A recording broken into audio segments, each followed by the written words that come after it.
میری بہن سلطانہ 3 برس کی تھی جب بیمار ہوئی تو اسے اسپتال داخل کرا دیا گیا۔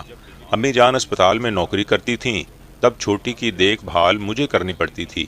یہ گرمیوں کے دن تھے، اس کے رونے پر میں اسے چپ کرانے کی خاطر وارڈ سے باہر لان میں لے کر بیٹھ گئی۔ ادھر سے ایک وارڈ بوائے کا گزر ہوا، وہ ہمیں پہچانتا تھا۔ پوچھا، یہاں کیوں بیٹھی ہو؟ منی بیمار ہے اور بچوں کے وارڈ میں داخل ہے، میں نے اسے بتایا۔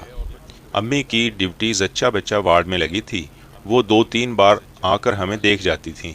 اس وارڈ بوائے کا نام یاسر تھا، کچھ دن پہلے ہی اسپتال میں ملازم بھرتی ہوا تھا۔ امی جان اس کو سرسری جانتی تھیں۔ یاسر نے اپنی ڈیوٹی ڈاکٹروں سے کہہ سن کر بچوں کے وارڈ میں لگوا لی اور میری بہن کی دیکھ بھال بہت عمدگی سے کرنے لگا۔ تبھی امی جان اسے اچھا جاننے لگیں، مگر میں سمجھ گئی کہ اس نے اپنی ڈیوٹی میری خاطر وارڈ میں لگوائی ہے۔ ان دنوں ہم ہسپتال کے کوارٹر میں رہا کرتے تھے۔ ایک دن امی نے اسے گھر بلوایا، اس نے بڑی خوشی محسوس کی، اس روز کھانا بھی ہمارے ساتھ کھایا۔ پھر تو اس کا آنا جانا ہمارے گھر کا معمول بن گیا۔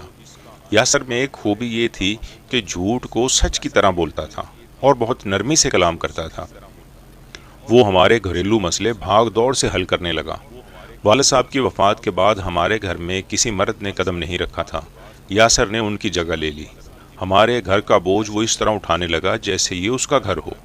میرے ابو اسپتال میں ملازم تھے، امی کو ان کی جگہ نوکری مل گئی تھی اور ہمیں یہ کوارٹر رہائش کے لیے مل گیا جو ابو نے الاٹ کرایا تھا، ورنہ رہائش کا مسئلہ میری والدہ کی بیوگی کو سولی پر چڑھا دیتا۔ پھر بھی 1000 قسم کے بکھیڑے تھے جو ہمیں درپیش تھے۔ یاسر ان بکھیڑوں سے بخوشی نمٹنے لگا۔ امی جان نے اس کو اپنا بیٹا بنا لیا، باہر کے کام کاج وہی انجام دینے لگا۔ ہمیں بڑی سہولت ہو گئی۔ اس کارن یاسر کی حیثیت گھر کے ایک فرد جیسی ہو گئی۔ جس روز وہ نہ آتا، ہم ماں بیٹی دروازے کو تکتی تھیں۔ کھانا تک اس کے بغیر اچھا نہیں لگتا تھا۔ یہ واقعی ماں کو ان دنوں سہارا چاہیے تھا اور یاسر کو مجھ سے دلچسپی تھی۔ میں جانتی تھی وہ یہ سب صرف میری خاطر کرتا ہے، تاہم وہ مجھے تنگ نہیں کرتا تھا۔ کسی قسم کی برائی کی طرف اس کا دھیان نہیں تھا۔ موقع مل جاتا تو ہم باتیں کر لیتے۔ پیار کے جذبات کو تو ہم نے اپنے دلوں میں اس طرح چھپا لیا تھا جیسے سیپ میں موتی۔ نوبت یہاں تک آ پہنچی کہ امی نے اس سے کچھ ایسی امیدیں وابستہ کر لیں جو ایک جوان بیٹی کی ماں کسی شریف اور کماؤ لڑکے سے وابستہ کر لیتی ہیں۔ اس کے گھر والے جانے کیسے ہوں گے؟ بس اسی نقطے پر بات رکی ہوئی تھی۔ جب بھی ماں کہتی، بیٹا یاسر مجھے اپنے گھر والوں سے ملواؤ، وہ ٹال مٹول سے کام لیتا، امی سے یوں ہیلے بہانے کرتا کہ وہ اس کی کوئی مجبوری گردان کر چپ ہو جاتی۔ میرا حال دوسرا تھا، میں کسی اور بات کے بارے میں سوچنا نہیں چاہتی تھی۔ میں آنکھیں بند کر کے چپ چاپ اس آگ میں کود جانا چاہتی تھی جس کو آتش عشق کہتے ہیں۔ مجھے یاسر کے سوا کچھ نہیں چاہیے تھا۔ اس کی ذات کے علاوہ مجھے کچھ نظر نہیں آتا تھا۔ دن رات اسی کے خیالوں میں کھوئی مستقبل کے خواب بنتی تھی۔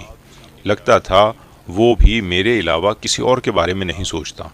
ان دنوں وہ اپنی ساری تنخواہ لا کر امی کے ہاتھ پر رکھ دیتا تھا اور کہتا تھا، خالہ جان میرا تو کوئی سنبھالنے والا نہیں، آپ ہی یہ رقم سنبھال کر رکھیے، کل کلاں کو مجھے اپنا گھر بھی تو بسانا ہے، تب یہ روپیہ کام آئے گا۔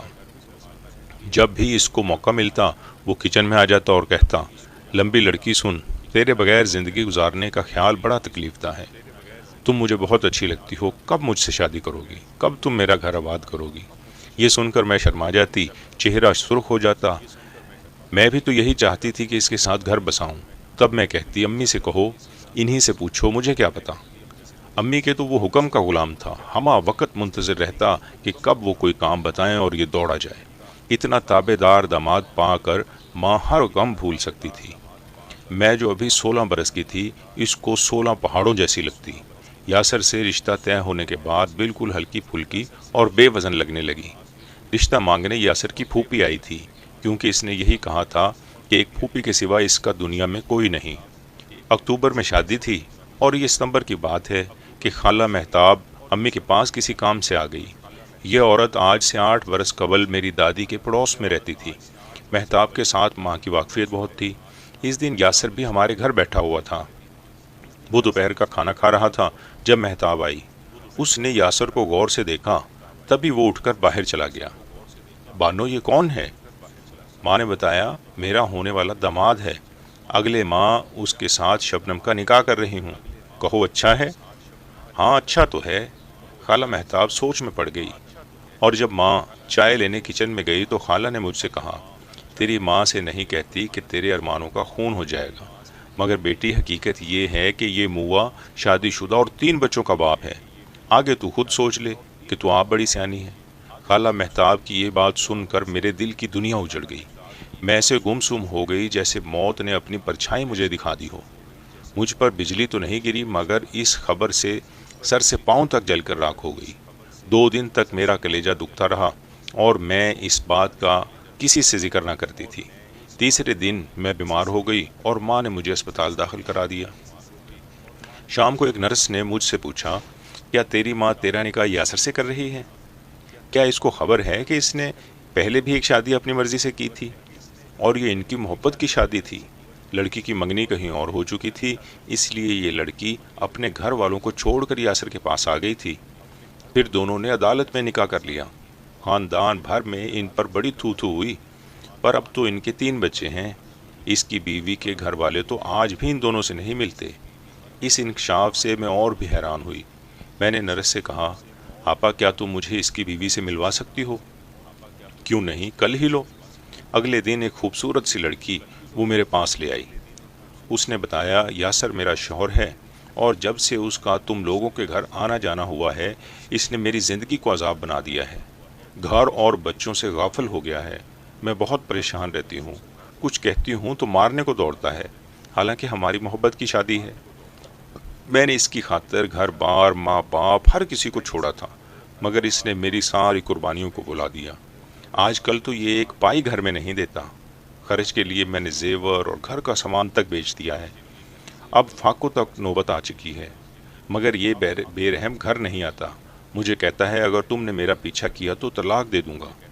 یہ کہہ کر وہ رونے لگی۔ اس کی حالت پر میرے دل کا شیشہ چکنا چور ہو گیا۔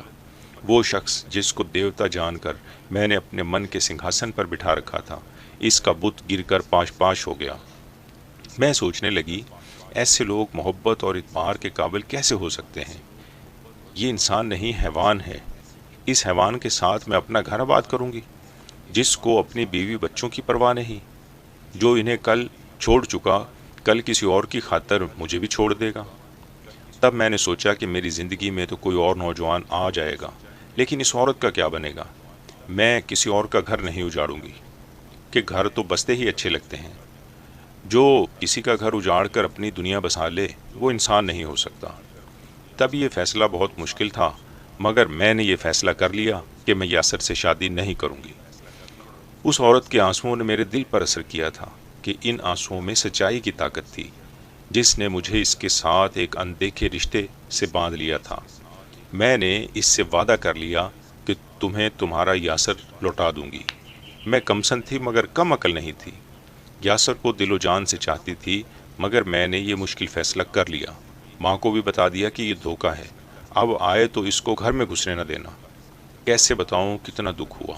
آہستہ آہستہ یہ زخم بھرنے لگا۔ آخر خدا نے مجھے صبر دیا اور صبر کا میٹھا پھل دیا۔ میری شادی ایک بہت محبت کرنے والے انسان سے ہوئی، جو ہمارے گھر کے قریب ہی رہتے ہیں، اور انہوں نے یاسر سے بڑھ کر ہمارے گھر کا خیال رکھا۔ آج مجھے کوئی غم نہیں ہے، بلکہ خوشی ہے کہ خدا نے مجھے ایک دھوکے باز سے بر وقت بچا لیا۔ سوچا کرتی ہوں کہ اللہ میری طرح کی سوچ اور سوجھ بوجھ ہر لڑکی کو دے، اور وہ ایسے مردوں کے جال میں نہ پھنسیں جو اپنا دل خوش کرنے کی خاطر نہ صرف دوسروں کو برباد کر دیتے ہیں، بلکہ اپنے گھر اور اولاد تک سے لا تعلق ہو جاتے ہیں۔ ہمارے معاشرے میں پھیلی ایسی رنگین و سنگین سٹوریاں پڑھنے اور سننے کے لیے ہمارے اس چینل گڈ سٹوری کو بھی سبسکرائب کر لیں، جس سے آپ کو بھی ہماری پوسٹ کی گئی تازہ سٹوریاں براہ راست ملتی رہیں گی اور آپ کو انتظار نہیں کرنا پڑے گا۔ شکریہ۔